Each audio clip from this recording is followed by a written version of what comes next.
Welcome to Brothers of the Word, because, brother, you need the Word. And today is the third part of a four-part series called Why We Don't Get the Promises of God. Part 1, which was message number 5468, one reason we don't get the promises of God is simply because of God's mercy. That oftentimes when God has promised us some destruction and some rough stuff in our life, He grants us mercy. And one of the reasons we don't get many of the negative or destructive things is because we have a God who is so full of grace and mercy. Part 2, message number 5469, of why we don't get the promises of God, it's simply oftentimes it wasn't God who promised it. It was some other folk and some other stuff, but it wasn't really God who promised it in the first place. And today we're going to be studying from the book of Numbers, the 14th chapter. I begin at the 34th verse. You don't have to turn there. And it reads, "After the number of the days in which ye searched the land, even 40 days, each day for a year shall ye bear your iniquities, even 40 years. And ye shall know my breach of promise. I, the Lord, have said, I will surely do it unto all this evil congregation that are gathered together against me. In this wilderness they shall be consumed, and there they shall die. And the men which Moses sent to search the land, who returned and made all the congregation to murmur against him by bringing up a slander upon the land, even those men that did bring up the evil report upon the land died by the plague before the Lord. But Joshua the son of Nun and Caleb the son of Jephunneh, which were of the men that went to search the land, lived still." And this 34th verse of the 14th chapters of Numbers is actually, it is the first use in the King James Version of the word promise. And oftentimes there is what's called in some theocratical circles, the law of first mention, that whenever God does a principle or uses a word for the first time, it is significant in its first mention or first use. And here he says, "And ye shall know my breach of promise." It's in your King James Version. "And ye shall know my breach of promise," because what God was referring to was actually the first mention of the word promised with an ED on the end of it. And that is in the book of Exodus. It's in chapter number 24, and I believe verse 25. But basically it says, Exodus 12, 25, and I want you to just turn there so you can read that. Basically, Exodus 12:25 says, "And it shall come to pass, when ye be come to the land which the Lord will give you according as he hath promised, that ye shall keep this service." That's the first mention of the word promised. But the first mention of the word promise, actually, he says, "Ye shall know my breach of promise." And God told the children of Israel, fundamentally, these are the chosen, the favorite children of Israel.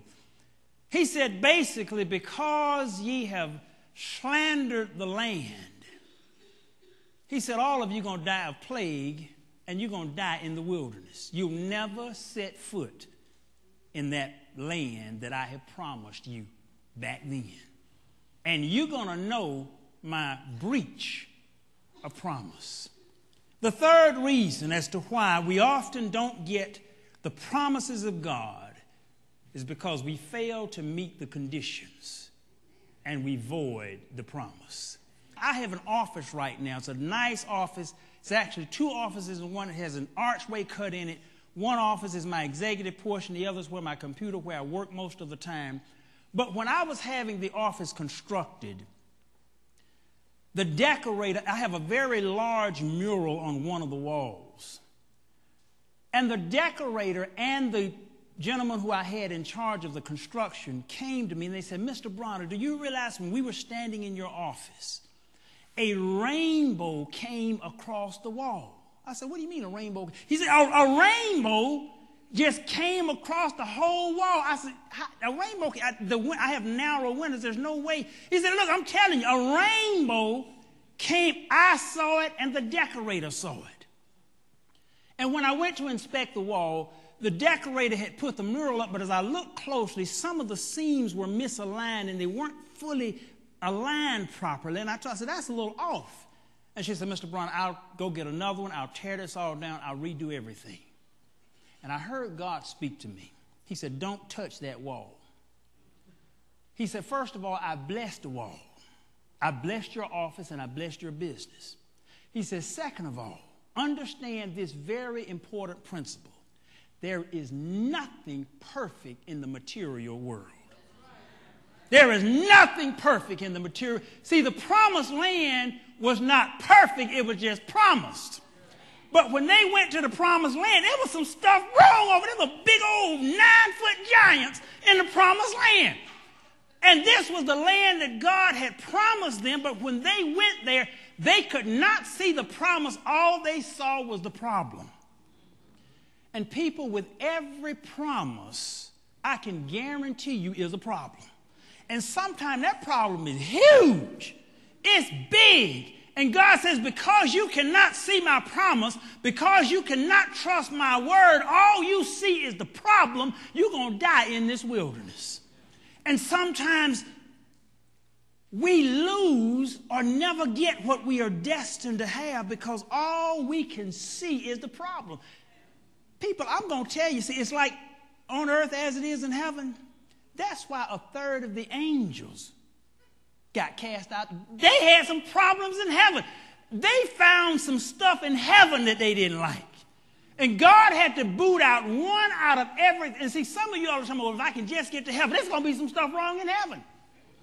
Because 1 out of 3 of the people had issues up in heaven itself. So if you think that just because you leave this body and go on to glory, that everything is going to be perfect. No, it's not. It's going to be some stuff. That was a war in heaven. It's going to be stuff everywhere you go, long as you live, whether you're in this flesh or in the spirit. So here God had taken the children of Israel. For 40 years, none of their clothes wore out. No one cast their young. No one got sick. God took them out of slavery. And see, actually, the trip from Egypt to the promised land shouldn't have taken them but 90 days. They should have been there in a little of no time. The problem was the minute they started getting out, they went to complain. God said, wait a minute, hold up. Let me let you stay there a little bit longer. Hold up. Hold up. To the end, God said, you shall now know my breach of promise. Because I can't even let you in this place. If you're going to belly, I can't even let you in it. People, until we learn how to appreciate that which we have, God will never be, not only will he never be able to grant us more stuff, he's going to end up taking what you got. So until we learn how to appreciate, and some of y'all got some good stuff. You really do. That's why God wanted me today to just have all of the people come down whose health is excellent. And when is the last? See, you don't appreciate excellent health until you get real sick. Then you get real sick and got ache pain. Ooh, Lord, help me. See, you have never just said, Lord, thank you for preserving my health and my strength. All we do is complain when something goes wrong, but you never are thankful when stuff is going right.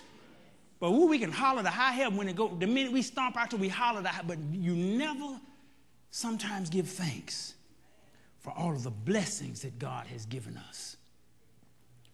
We fail to meet conditions.